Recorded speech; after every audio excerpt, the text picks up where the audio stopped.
नमस्कार, सत श्री अकाल, आदाब। मेरा नाम मनदीप पूनिया है और आज हम फिर एक बार हरियाणा के चुनाव को लेकर चर्चा करेंगे। हमारे साथ वरिष्ठ पत्रकार रविंद्र शौरान मौजूद हैं और रविंद्र शौरान लगातार हरियाणा के इलेक्शंस को क्लोजली वॉच भी कर रहे हैं और उसका एनालिसिस भी कर रहे हैं। मैं भी रविंद्र जी ग्राउंड पे घूम रहा हूँ और ग्राउंड पे कई ऐसे नैरेटिव हैं जो अब जनता के बीच में पहुंच रहे हैं। पहला जो बड़ा नैरेटिव जो बीजेपी उसको लगातार फ्यूल भी कर रही है, पुश कर रही है, वो है कुमारी सैलजा का कांग्रेस के मंचों पर न दिखना, सक्रिय न दिखना। और लगातार मनोहर लाल खट्टर का बयान भी आया। इसके अलावा कई बीजेपी के नेता कह चुके हैं कि कुमारी सैलजा आप बीजेपी में आ जाइए। और व्हाट्सएप ग्रुपों में भी चला कि जो नरेंद्र मोदी की रैली होगी 25 तारीख को, उसमें कुमारी सैलजा बीजेपी ज्वाइन करेंगी। लेकिन कल एक प्राइवेट टीवी चैनल को इंटरव्यू देते हुए उन्होंने मना कर दिया कि वो बीजेपी में नहीं जा रही हैं, कांग्रेस के तिरंगे में ही लिपटकर वो अपनी आखिरी सांस छोड़ेंगे। तो शैलजा लगभग पिछले एक सप्ताह से क्या हम कहेंगे कि जो टिकट जो बंटवारा हुआ और जो नॉमिनेशन हुआ उसके बाद से लगातार ग्राउंड से गायब हैं। और उनको लेकर बहुत सारी टिप्पणियां भी जो कांग्रेस समर्थकों की आई, चाहे नारनौल से आई या फिर राई हल्के से आई या फिर सोनीपत से आई या फिर रोहतक के भी एक हल्के से आई। तो इतनी सारी चीजें थी जो एक ब्लेंड बना रही थी कुमारी सैलजा को। और कुमारी सैलजा ने तो इवन उस इंटरव्यू में जिक्र भी किया उन टिप्पणियों का। तो रविंद्र जी, आपको क्या लगता है कि कुमारी सैलजा का ग्राउंड पे ना रहना और कांग्रेस के मंचों पे ना दिखना और नॉमिनेशन फाइल हो जाने के बाद एकदम से गायब रहना, क्या सच में ही कोई बड़ा असर, कोई बड़ा प्रभाव डाल रहा है? जी नमस्कार। थैंक यू मनदीप जी, आपने मुझे अपने इस वेरी पॉपुलर चैनल पे बुलाया।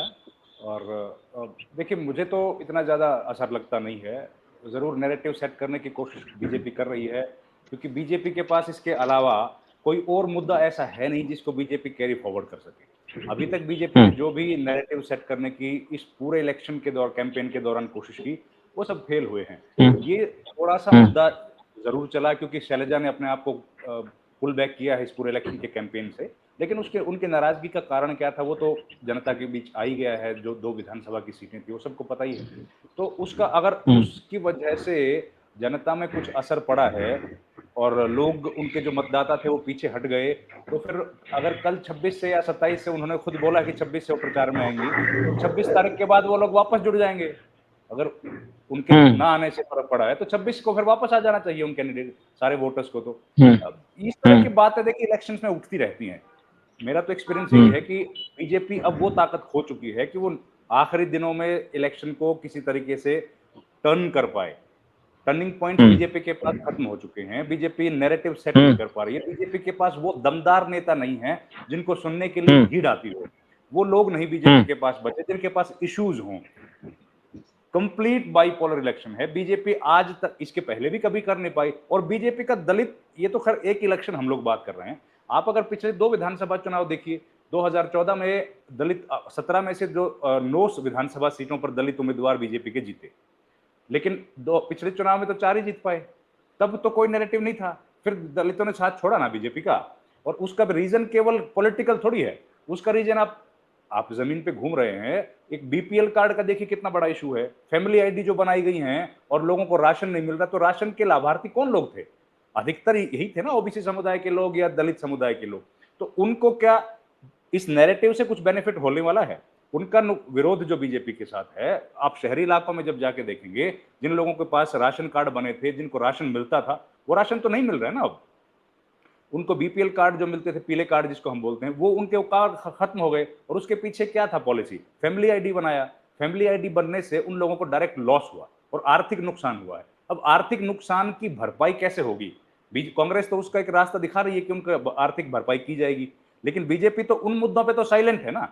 बीजेपी ने आज तक कोई ऐसा पॉलिसी नहीं पेश की है कि अगर उनकी सरकार बनती है तो इन मामलों को सुलझाया जाएगा। कांग्रेस ने तो पेश किया है। और कांग्रेस आज से पेश कर रही हो ऐसा नहीं है। ये सारे जितने भी हम लोग चर्चा गारंटीज की कर रहे हैं कांग्रेस की, ये तो भूपेंद्र हुड्डा कितनी रैलियों में बोल चुके हैं। ये तमाम सभी वही बातें हैं। और देखिए, इनको पहले बेनिफिट मिलता था, ये लोग बेनिफिशरीज थे। और इनके जो बेनिफिट्स थे उनको कर्टेल डाउन किया गया है। आप जब ये स्कीम लेके आए, उस स्कीम के बाद उसको खत्म किया गया, उसको कम किया गया। और ये अगर आप हमारे भी घर में जो मेड्स आती हैं काम करने के लिए, उन सब की ये समस्या है। वो लोग बार-बार कहते हैं कि हमारे पास इसका रिड्रेसल का कोई सिस्टम ही नहीं है। सरकार के पास ऐसा कोई मैकेनिज्म पिछले 10 साल में डेवलप नहीं कर पाई सरकार कि जो लोग जेन्युइनली जिनकी आय कम है, जिनको वो बेनिफिट मिलना चाहिए, वो मिल पाए। तो ये जो मसले हैं, ये हर आदमी को तंग कर रहे हैं और उनसे पीछा छुड़ाने के लिए ये जो माहौल अभी एंटी इनकम्बेंसी का प्रदेश में बना है, इसके पीछे केवल एक, हम लोग अगर इसको बहुत ज्यादा सिंप्लीफाई करें कि जैसे नेशनल मीडिया करता है कि किसान का मुद्दा है, पहलवान का मुद्दा है, वो तो ठीक है, 2-3 मुद्दे मैं मैं सिंप्लीफाई नहीं कर रहा, मैं रविंदर सिंप्लीफाई नहीं कर रहा। और मैं जैसे कुमारी शैलजा का जो इशू था उसको लेकर बहुत सारी चीजें हुई, क्योंकि उसमें जातिगत टिप्पणियां भी शामिल है। इसके बाद मीडिया में एक पूरी कवरेज है जिसमें मिर्चपुर कांड, गोहाना कांड और जितने भी कांग्रेस की सरकारों में दलितों के खिलाफ अत्याचार हुए हैं उनके ऊपर रिपोर्टिंग है। कल का मैं बात बता रहा हूँ, कल मैंने गूगल पर दलित हरियाणा करके ये 2 शब्द लिख के सर्च मारे और गूगल समाचार पर मैं गया। उसके बाद मैंने देखा कि एक लंबी फहरिस्त थी जिसके ऊपर बहुत सारे लोगों ने खबरें की हुई थी। दैनिक भास्कर से लेकर और दैनिक जागरण, तमाम अमर उजाला, जितने बड़े अखबार हैं, उन्होंने कांग्रेस के रिजीम में जो दलितों के ऊपर अत्याचार हुए हैं उनको लेकर स्टोरियां की हुई थी। आप भी चेक कर सकते हैं, ये सभी के लिए। तो इसलिए एक फ्यूल किया, मैंने कहा कि एक फ्यूल किया बीजेपी ने भी, सत्ता तंत्र ने भी, पैसे ने, मीडिया ने और जो नैरेटिव बिल्डर्स हैं उन्होंने। तो क्या इसका सच में ये असर हुआ? वो इसलिए मैंने ये सवाल वो किए। और आपने भी जो पॉइंट आउट किया है कि 26 के बाद वो खुद मंचों पे दिखेंगी, तो क्या वो सारे जो उनके समर्थक हैं या वोटर हैं वो वापस आ जाएंगे? फिर तो उनके वापस ही आ जाएंगे, तो फिर नुकसान कहां पे हुआ? लेकिन नैरेटिव के तौर पे 1 हफ्ते तक ये सारा कुछ पका है।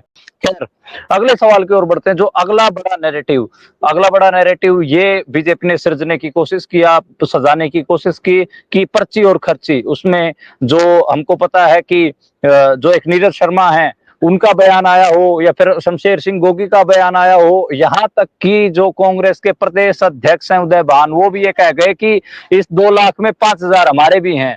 तो आपको क्या लगता है कि क्या इसका असर नहीं पड़ेगा? क्योंकि 5 साल आप पिछले याद करिए, या जो श्वेता ढुल का एक्टिविज्म लगा लीजिए, या फिर और भी जो हरियाणा में बेरोजगारों का जो एक्टिविज्म है, पूरा नौकरियों को लेकर, नौजवानों को लेकर, वो ज्यादा स्ट्रॉन्ग है। क्या ये चीज कहीं ना कहीं दिक्कत देगी कांग्रेस को, जो ये पर्ची और खर्ची का नैरेटिव है? देखो मनदीप, मिर्चपुर में जो घटनाक्रम हुआ था वो ठीक है, घटनाक्रम बिल्कुल गलत था और सरकार ने जो भी उस पर कार्रवाई करी, हो सकता है सरकार फेल हो गई हो, लेकिन उन दलितों के साथ सॉलिडेरिटी दिखाने के लिए राहुल गांधी आए थे। क्या आप बीजेपी की सरकार में उम्मीद कर सकते हैं कि बीजेपी का राष्ट्रीय अध्यक्ष वहां चला जाएगा जब दलितों के साथ ऐसा अत्याचार? दलित सरकार में, हुड्डा की सरकार थी, राहुल गांधी उनके साथ सॉलिडेरिटी दिखाने के लिए आए थे। एनीवेज, आपने जो सवाल दूसरा पूछा, क्या पूछा था मैं भूल गया। ये कह रहा था कि जो पर्ची और खर्ची का नैरेटिव है, हाँ, जिसमें आपने नीरज शर्मा से लेकर उदय भान। हाँ हाँ, देखिए पर्ची और खर्ची का जो नैरेटिव है उसमें बीजेपी यकीनन आगे जा रही है। वो एक नैरेटिव ऐसा है जिसको सेट कर पाने में वो कामयाब हुई है और लोग, एक सेक्शन ऑफ सोसाइटी उसका वोटर है, वो इसी बार है ऐसा नहीं है। लोकसभा चुनाव में भी जब हम लोग घूमे हरियाणा के अलग अलग इलाकों में, तो लोगों ने इस बात को एक्सेप्ट किया कि इस सरकार में कई सारे ऐसे लोग हैं जिनको बिना पैसा खर्च किए नौकरी मिली। बिल्कुल ये बात सही है, लेकिन वो सेक्शन छोटा है, वो सेक्शन इतना बड़ा नहीं है कि उसके बेनिफिशियरीज की संख्या सरकार में बनाने या बिगाड़ने के लेवल पे उनका गिनती हो, कम है। ज्यादातर लोग जो हैं, जो अधिकतर हैं और ज्यादा मुखर जो हैं, देखिए नौकरी जिसको मिल जाती है वो उतना मुखर है नहीं। जो ज्यादा मुखर हैं वो लोग कौन हैं? वो लोग हैं जिनको नौकरियां नहीं मिली। अब सीईटी का एग्जाम है, आपने भी कवर किया होगा उसको। अब वो एग्जाम में 12 लाख बच्चों ने एग्जामिनेशन फॉर्म भरा था, वो लोग आज भी बेरोजगार ही हैं। तो पर्ची खर्ची तो एक इशू है, उसमें बीजेपी ने सफलता हासिल की है उस नैरेटिव को सेट करने में, बिल्ड करने में। लेकिन उसको, उसके जो उस नैरेटिव को बाय करने वाले जो लोग हैं, उनकी संख्या के मुकाबले में उन लोगों की संख्या ज्यादा है जो नौकरी नहीं ले पाए, जिनकी उम्र ज्यादा बढ़ गई, जो लोग बेरोजगारी से गुस्सा हैं, जो लोग अग्निपथ स्कीम से गुस्सा हैं, उनकी संख्या कहीं ज्यादा है। और इस वजह से बीजेपी को उसका, ठीक है, ऐसा तो हम लोग कह नहीं रहे कि बीजेपी को एक भी सीट मिलने वाली नहीं है। बीजेपी अच्छा प्रदर्शन तो कर ही देगी ना, 15-20, हो सकता है 25-30 सीटें भी जीते बीजेपी, तो उनको भी तो ये सेक्शन वोट डाल ही रहा है ना। एक सेक्शन तो बीजेपी ने बिल्ड किया है पिछले इतने लंबे समय में। तो पर्ची खर्ची बिल्कुल सही बात है। एक समय तक तो जो लाभार्थी लोग थे वो भी एक वोट बैंक के तौर पर बीजेपी को हम लोग देखते थे, तो ये लोग भी मैं रविंदर लाभार्थी हैं। रविंद्र, मैं ये कह रहा हूं कि जो कांग्रेस के नेताओं के बयान आए हैं उसको लेकर मैं कह रहा हूं, कांग्रेस के चाहे उदयभान जी का बयान हो 5,000 नौकरियों का, या फिर शमशेर गोगी का हो, नीरज शर्मा का हो, और इवन जो कुलदीप शर्मा जिस सीट से चुनाव लड़ रहे हैं वहां पर भी एक गांव में बोला गया कि रोल नंबर मेरे को दे जाना, सारे रोल नंबर बिल्कुल लगाएंगे। बिल्कुल तो बिल्कुल, उसको ये लेकर तो सारे। बीजेपी ने कहा कि ये दोबारा से भर्ती के अंदर, पहले तो भर्ती रोको गैंग बोला जा रहा था, अब कहा जा रहा है कि देखो दोबारा से ये अपने समर्थकों को नौकरी देने वाली गैंग सक्रिय हो गई है। तो पर्ची खर्ची का नैरेटिव। बिल्कुल, ये जो बयान दिए गए हैं, जाहिर है ये जब एक पॉलिटिकल डिस्कोर्स में आएंगे तो इनको कोई अच्छे अच्छे नजरिए से तो कोई देखेगा नहीं। ये तो खराब नजरिया पेश करेंगे कि आप जो एक सरकार बनाने वाले हो उसका विजन किस तरह का होगा, इसको तो कोई ठीक तरीके से लेगा नहीं। लेकिन जो सब लोगों के बयान आ रहे हैं उससे नुकसान कितना होगा, उससे कितने परसेंट लोगों को असर पड़ने वाला है, देखिए वो देखने की बात है। क्योंकि हरियाणा के पॉलिटिक्स के लिए ये चीज कोई नई तो है नहीं। हरियाणा के पॉलिटिक्स में पर्ची खर्ची हो या किसी की सिफारिशों से फोन होने वाला हो, इस तरह की नौकरियां देने का एक पुराना रिवाज रहा है। और लेकिन नौकरियां मिलना इंपॉर्टेंट है। सरकार, बीजेपी की सरकार ने एक सेक्शन ऑफ सोसाइटी को, हम लोग फिर बात कह रहे हैं कि एक सेक्शन ऑफ सोसाइटी को नौकरियां दी और वो बिना करप्शन के भी दी। लेकिन इसी सरकार में एचपीएससी में हम लोगों को करोड़ों रुपए भी पकड़े गए। और जो सी ग्रेड की नौकरी है या डी ग्रेड की नौकरी है जो स्टाफ सिलेक्शन कमीशन से मिलती है, उस पे तो बीजेपी ठीक ठाक असर कर पाई। लेकिन सीनियर पोजीशंस की जो नौकरियां थी उसमें तो बीजेपी भी बहुत ज्यादा ट्रांसपेरेंसी दिखा नहीं पाई, उसमें तो गड़बड़ रही ना। तो उस सेक्शन ऑफ सोसाइटी में जरूर रहा और गरीब लोगों को नौकरियां मिली। लेकिन अगर हम लोग बिल्कुल इस बात को सिरे से खारिज कर देंगे कि पुरानी सरकारों में किसी को भी मेरिट पे नौकरी मिली नहीं, मुझे लगता है वो भी ज्यादती होगी बिना किसी आंकड़े के ना। लोगों को उन सरकारों में भी नौकरियां मिली थी और कई सारे लोग ऐसे थे, हम भी उनको जानते हैं, जिनका कोई सिफारिश नहीं थी या पैसा उन्होंने नहीं दिया था, लेकिन मेरिट पे वो लोग नौकरी लगे थे। और वो पुलिस में भर्ती से लेके और एचसीएस की नौकरी तक सब लोग इस तरह से लगे थे। ये केवल ये इस तरीके से वाइप आउट कर देना, बीजेपी अगर इस तरह से करने की कोशिश कर रही है कि सारे नौकरियां अगर 100 थी तो 100 की 100 नौकरी पैसे दे के लगी थी या सिफारिश से लगी थी, मुझे लगता है वो भी एक ही कलर में पेंट करने की कोशिश कर रही है। ऐसे नौकरी पहले भी लगती थी, बीजेपी में वो संख्या बढ़ गई, लेकिन वो किसकी बढ़ी? सी और डी ग्रेड की बढ़ी, लेकिन उसमें नौकरी के कौन लोग भी तो लगे। देखिए ना आप, जो बड़े ज्यादा पढ़ाई लिखाई करने वाले बच्चों को भी उनके मुकाबले में हल्की नौकरी मिली। नौकरी का जो लेवल है वो देखिए, जो परमानेंट नौकरी दे रही है सरकार, उसमें तो बेसिक बेसिक पे ही दे रही है ना। वो एचआरए डीए वो सब तो नहीं दे रही है सरकार। तो वो नौकरी का पूरा एक जो ढांचा था उसको चेंज कर दिया सरकार ने, इन सरकार ने ना नौकरियां दी। अब ये तो जो रोजगार कौशल कौशल रोजगार वाली नौकरी है, उसमें कितने लोगों को पक्का किया, वो ऑर्डिनेंस जो लेके आए थे, तो उनको पक्का तो क्या, वो तो कहने का कागज पे तो सही है कि पक्का कर दिया, लेकिन उनको बेनिफिट्स क्या मिल रहे हैं ये तो देखो। उनको तो केवल कितना पैसा, जितना पैसा वो लोग कमा रहे हैं, मतलब अगर एक टीचर है तो उसको अगर 1 लाख रुपया मिलता है टीचर को, इनको तो बेसिक पे मिलने वाली है केवल 50,000। वो 50,000 58 ईयर्स तक मिलेगी, प्लस 3% उनको डीए मिलेगा। तो इस तरह की पक्की नौकरी की तो कोई डिमांड नहीं कर रहा है ना सरकार से। सरकार से तो डिमांड करेंगे जो बेनिफिट दूसरों को मिलते हैं वही बेनिफिट्स हमको मिले। तो सरकार इस तरीके से भी गेम प्ले कर रही है, एक बात। दूसरा, जो ये आरक्षण की बात है, जो डीसी रेट्स पे लोगों को नौकरी दी थी उसमें तो आरक्षण था नहीं, है ना। तो आरक्षण भी एक बड़ा इशू है। उन चीजों को कांग्रेस हाईलाइट नहीं कर रही है, लेकिन जो लोग नौकरी पाना चाहते हैं, जो लोग नौकरी के बड़े नजदीक हैं, उनको तो इन बातों की सब समझ है ना। अगर इधर उधर खर्ची और पर्ची की सरकार रही, उन्होंने नौकरियां वैसे दी, तो यहाँ पे आरक्षण को खत्म करके नौकरी दी गई। अगर आप एक इलाके में कोई बड़ा नेता है तो उसने अपनी जात के लोगों को तो यहाँ भी नौकरियां दी हैं, ऐसा तो नहीं है। जब आप इसका रिकॉर्ड निकालोगे रोजगार कौशल के या डीसी रेट्स पे जो लोगों ने किए, तो आपको ऐसी गड़बड़ वहां भी दिखाई देंगी। हाँ, लेकिन इस तरह के बयान कांग्रेस बीजेपी कभी देते नहीं है। कांग्रेस के नेताओं के ये बयान हैं, ये डैमेजिंग हैं, लेकिन इसका डैमेज का कितना असर होगा वो हमको देखना पड़ेगा। लेकिन इन बयानों से तो नुकसान होता है और इनको भी होना चाहिए, कांग्रेस को भी इसका नुकसान होना चाहिए। अच्छा, रविंदर, एक मोटा मोटा जो दो नैरेटिव थे जो बीजेपी की तरफ से पुश किए जा रहे थे उनके ऊपर बात हो गई है। अब कांग्रेस भी कुछ नैरेटिव पुश कर रही है। वो ज्यादातर वही हैं जो आंदोलनों से जुड़े हुए हैं, उसमें वो पहलवान बेटियों का जिक्र ज्यादा कर रहे हैं और जिक्र ज्यादा किसान आंदोलन का कर रहे हैं या फिर और भी बेरोजगारी और नौजवानों का कर रहे हैं। लेकिन एक नैरेटिव हुड्डा कैंप से भी किया जा रहा है, राज में सच जाऊंगा। तो मैं आज उनका डिगल में जो झज्जर में पड़ता है उसमें उन्होंने कहा कि मैं डिगल गांव का भांजा हूं, आपका भी राज में साझा होगा और बेरी का ज्यादा बड़ा साझा होगा। और झज्जर और जो पूरा इलाका जो पॉलिटिक्स ऑफ चौधर है हरियाणा की, क्या वो कांग्रेस का एक हिसाब से राज में साझा होगा, देखिए हुड्डा साहब मुख्यमंत्री ये बनेंगे। ये जो है मनदीप जी, ये सब बातें हरियाणा की पॉलिटिक्स की बहुत सामान्य बातें हैं, क्योंकि हुड्डा अच्छा। की पॉलिटिक्स देहात की है, हम्म। बीजेपी की पॉलिटिक्स शहर की है। शहर में लोगों को चौधर नहीं चाहिए ना सर, गांव में लोगों को चौधर की जरूरत होती है। आप बताइए, सरपंच जितना जितना इंपॉर्टेंट सरपंच होता है उतना किसी वार्ड का मेंबर होता है क्या शहर में? तो वो उन जहां पे जिस इलाके में आप भाषण देंगे, जाहिर है उन लोगों को ही तो एड्रेस कर रहे हो ना, उनको ही तो अपीज करना है आपको, तो उन लोगों को टारगेट करेंगे। यही ये तमाम बातें पहले कौन बोलता था भाई? गांव 87 में बड़ा पॉपुलर एक कहावत चौधरी देवीलाल ने कही थी कि मैं गांव की तरफ पैसे वाली मशीन का मुंह कर दूंगा।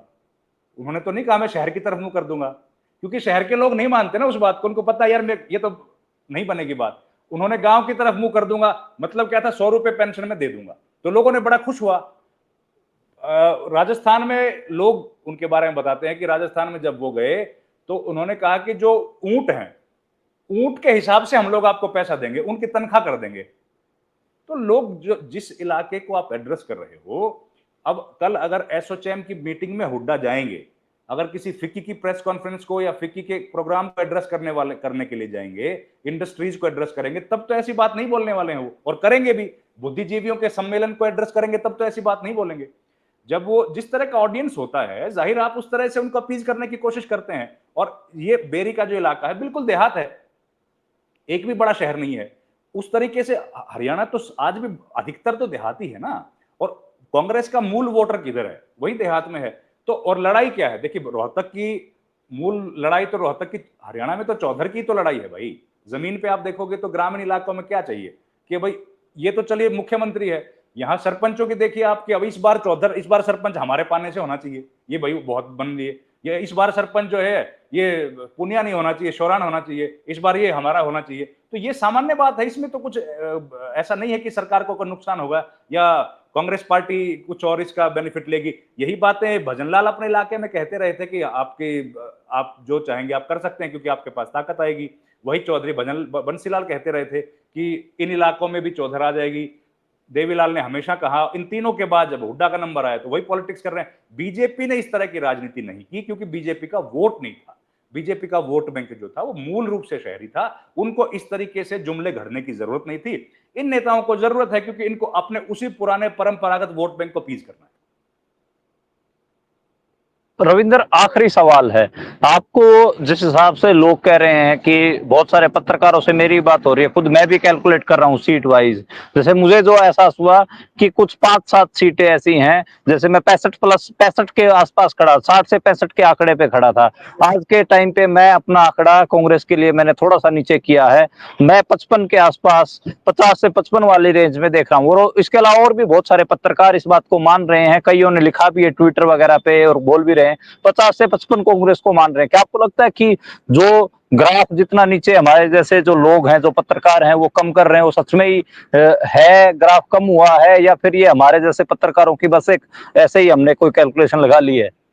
नहीं नहीं, कैलकुलेशन नहीं, आपने सही लगाई है। आप ग्राउंड पे घूम रहे हैं, लोगों से बात कर रहे हैं, तो कैलकुलेशन ठीक है। इलेक्शन जितना क्लोज होता है, देखिए इलेक्शन क्लोज आएगा, जाहिर है कैंपेन बहुत इंटेंसिव होता है। उस इतने इंटेंसिव कैंपेन में आपके पास तो लिमिटेड सोर्स है लोगों से बात करने के लिए। आप थोड़ी हर आदमी से बात कर सकते हो, बहुत लिमिटेड ओपिनियन ले सकते हो। एक विधानसभा क्षेत्र में जाते हो, 3 4 5 गांव में चले जाओगे, कितने लोगों से मिल सकते हो?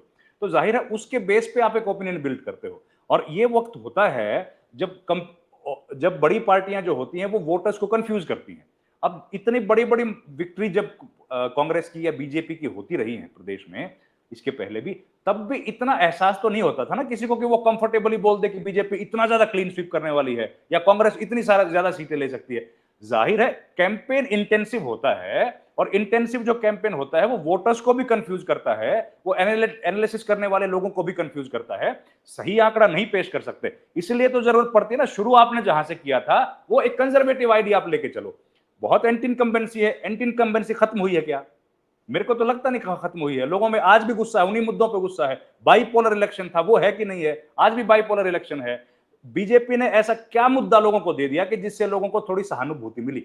बीजेपी के पास एक हथियार था जिस दिन इन्होंने कैंपेन शुरू किया, वो था जातिवाद का। वो जितना ज्यादा चल सकता है बीजेपी उतनी ज्यादा आगे बढ़ जाएगी। अगर वो नहीं चलेगा तो बीजेपी वही 15-20 सीट के आसपास रहेगी। उसके अलावा तो कुछ है नहीं, सिर्फ कंफ्यूजन होती है। ये समय सबके साथ होता है। एनालिसिस करने वाले लोगों के पास लिमिटेड सोर्स हैं, और जो बड़ी बड़ी कंपनीज एजेंसी जो हैं वो एनालिसिस करती हैं, उनके पास भी एक लिमिटेशन है एनालिसिस करने की। हमारे पास बहुत ज्यादा मैन पावर नहीं है, और नैरेटिव सेट करने में पॉलिटिकल पार्टीज माहिर हैं। आप देखिए, आज हम लोग 23 तारीख में बात कर रहे हैं, कांग्रेस ने तो अपना कैंपेन नहीं स्टार्ट किया, क्योंकि जरूरत नहीं है ना। आखिरी के दिनों में 27 तारीख से राहुल गांधी आ रहे हैं, 3 तारीख तक कैंपेन करेंगे, आपको तस्वीर बदलती दिख जाएगी। जब वो उनका जब कैंपेन स्टार्ट होगा, अब देखिए इलेक्शन को सस्टेन करना बड़ा मुश्किल है। हरियाणा जैसे स्टेट में जहां पर देहात बहुत बड़ा है, आप किसी भी इंडिपेंडेंट कैंडिडेट का इलेक्शन देखिए, किसी भी मतलब उसको कंपेयर करो सावित्री जिंदल के चुनाव के साथ। सावित्री जिंदल ने बहुत बहुत सिंपल इलेक्शन लड़ रही है वो, और सबसे स्ट्रॉन्ग कंटेंडर वही है। जबकि जो पहली दफा के चुनाव लड़ने वाले लोग हैं, चाहे वो गन्नौर के विधायक, गन्नौर से वो क्या नाम है उनका, देवेंद्र लड़ रहे हो, या वो एक गोहाना में वो जो यूट्यूबर हर्ष हर्ष हर्ष लड़ रहे हो, उन्होंने शुरू में कितना ज्यादा उनका इलेक्शन तूफान पे आया, लेकिन उतना हाँ, सस्टेन देवेंद्र करना कात्यायन मुश्किल और है हर्ष ना। शिकारा का। हाँ हाँ। अब कैसे मेंटेन करोगे उतना इलेक्शन? पहले दिन तो आप 2000 गाड़ी लेके आओगे, लोगों को इंप्रेस कर दोगे, अगले दिन क्या करोगे? कितनी गाड़ी 2000 कहां से लेके आओगे? तो धीरे धीरे वो उफान, और नए लोगों में से नए लोग ये गलतियां करते हैं। जो मंझी हुई पॉलिटिकल पार्टीज हैं, वो उनको समझ है इलेक्शन लड़ने की, वो लोग ऐसा नहीं करते हैं, वो थोड़ा सा बच जाते हैं, और टाइम के हिसाब से वो लोग अपने कैंपेन को और मजबूत धीरे धीरे करते हैं। बीजेपी ने भी प्रधानमंत्री को तो कब पिच किया? लास्ट एक ही रैली में पिच किया ना। वो रैली फ्लॉप हुई तो उनको अपना स्ट्रेटेजी बदलनी पड़ी। लेकिन प्रधानमंत्री को पहले से तो लेके नहीं आए वो, अमित शाह को पहले से लेके नहीं आए, राजनाथ को लेके नहीं आए, अब योगी को लेके आ रहे हैं, क्योंकि आखिरी दिनों में जैसे जैसे नजदीक जाओगे तब ज्यादा इंटेंसिफाई करने की जरूरत है। तो इसलिए अच्छा मुझे मेरा मेरा मेरा आकलन यही है कि इलेक्शन कंफ्यूज करता है, वोटर्स को कंफ्यूज करता है, एनालिसिस करने वालों को, एनालिस्ट को कंफ्यूज करता है, लेकिन बहुत ज्यादा असर मैं तो नहीं देख पा रहा हूं। वही बाइपोलर इलेक्शन है, वही एंटी इनकम्बेंसी का मसला है, और वही मुद्दे आज भी जिंदा हैं जो पहले थे। अच्छा रविंदर, मेरे को एक बस आपने जिक्र किया तो मेरे को लगा कि वैसे तो आखिरी सवाल था वो, लेकिन फिर मेरे को एक सप्लीमेंट्री पूछने का आपसे मौका मिल गया है। वो है कि राहुल गांधी प्रियंका गांधी का जो आप कह रहे हैं कि 27 से कैंपेन शुरू करेंगे, मेरी बहुत सारे लोगों से बात हो रही थी, कांग्रेस के लोगों से भी बात हो रही थी, तो वो कैंडिडेट डरे हुए हैं कि वो राहुल गांधी और प्रियंका गांधी के लिए अपनी चिट्ठी डालें या ना डालें उनके कैंपेन करवाने के लिए, या फिर अपने एरिया में रैली करवाने के लिए, कहीं हुड्डा साहब तो नाराज नहीं हो जाएंगे। और इस किस्म का मामला भी है क्या? राहुल गांधी और प्रियंका गांधी को जो हरियाणा की कांग्रेस है या फिर हुड्डा ग्रुप है, वो जान करके नेग्लेक्ट कर रहा है, उनको रैलियां नहीं करवाने दे रहा? तो ये एक छोटा सा डाउट था, क्योंकि पॉलिटिकल कॉन्स्पिरेसी थियरी बहुत अराउंड घूमती हैं, बहुत ज्यादा घूमती हैं। कई कैंडिडेट्स ने बोला, मतलब कांग्रेस की टिकट पे चुनाव लड़ रहे कैंडिडेट्स ने बोला कि मैंने पूछा कि क्या आप लोगों ने राहुल गांधी या प्रियंका गांधी की रैली मांगी अपने इलाके में? तो उन्होंने कहा कि हमें डर है कि कहीं हुड्डा साहब नाराज ना हो जाए, हमने तो कोई मांगा नहीं है कुछ ऐसा चीज।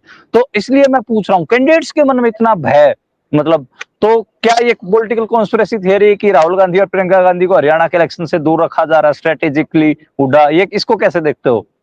यार, ये आप 1 साल पहले, 2 साल पहले जब कर्नाटक का इलेक्शन हुआ था, तो पॉलिटिकल पार्टीज, खासतौर पर कांग्रेस जिस तरह से इलेक्शन अब लड़ रही है, वो स्टेट लीडरशिप को ज्यादा मौका दे रही है काम करने के लिए। उनसे ही वही लोग कैंपेन कर रहे हैं, और सेंट्रल लीडरशिप क्योंकि नेशनल इश्यूज नहीं है, इसलिए अपने आप को दूर रखती है। यही हमने देखा था जब अशोक गहलोत का चुनाव था राजस्थान का, यही देखा था जब कर्नाटक का इलेक्शन था। कर्नाटक के इलेक्शन में कितना ज्यादा कोशिश की बीजेपी ने कि उसमें नेशनल इश्यूज को लेके आए, लेकिन कांग्रेस तो लेके नहीं आने के ना। हमेशा लीड किसने किया? सिद्धारमैया और डीके शिव कुमार ने। तो ये कांग्रेस पिछले कुछ दिनों से इस तरह की स्ट्रेटेजी पे काम कर रही है कि जो लोकल लीडरशिप है उसी को ज्यादा पावर दो, उसको एम्पावर करके उन्हीं के थ्रू कैंपेन कराएं, और आखिरी में जब जरूरत होगी तो स्टेट जो बॉडी होती है वो सेंट्रल लीडरशिप के साथ बातचीत करके फैसले करती है कहां पे इलेक्शन की जरूरत है। और ये अपने अपने पर्चे तो सब लोग भेजते हैं कि यहाँ पे इलेक्शन हो, लेकिन हुड्डा के डर से लोग नहीं भेज रहे हैं। ये मेरे लिए भी जानकारी नहीं है, इस बात की मुझे भी कोई समझ नहीं है। मैं इसको बड़े उससे कॉन्फिडेंस से कह सकता हूँ कि कुछ 4-5 कैंडिडेट्स ने मेरे को बोला है। खैर ये बात मेरे को नहीं रखनी चाहिए थी क्योंकि उन्होंने प्राइवेटली बोला था, पर खैर अब हो गई है तो हो गई है। तो देखते हैं कि कैसे आगे होता है। बाकी के लिए तो आज के लिए इतना ही, और दोबारा आपसे चर्चा करेंगे और मुलाकात होगी, और दोबारा जरूर जानेंगे कि दोनों पार्टियां किस किस्म से चुनाव लड़ रही हैं। एक बेसिक सा जो बीजेपी पिछले एक सप्ताह से जो करने की कोशिश कर रही थी और कांग्रेस जिसको लेकर घिरी हुई थी, वो नैरेटिव का भी हमने डिस्कस किया, और इसके अलावा इलेक्शन उठ रहा है या बैठ रहा है वो भी आपने जो तमाम डायनेमिक्स हैं वो बड़े आराम से आपने बताने की कोशिश की। और जुड़ने के लिए रविंद्र जी शुक्रिया।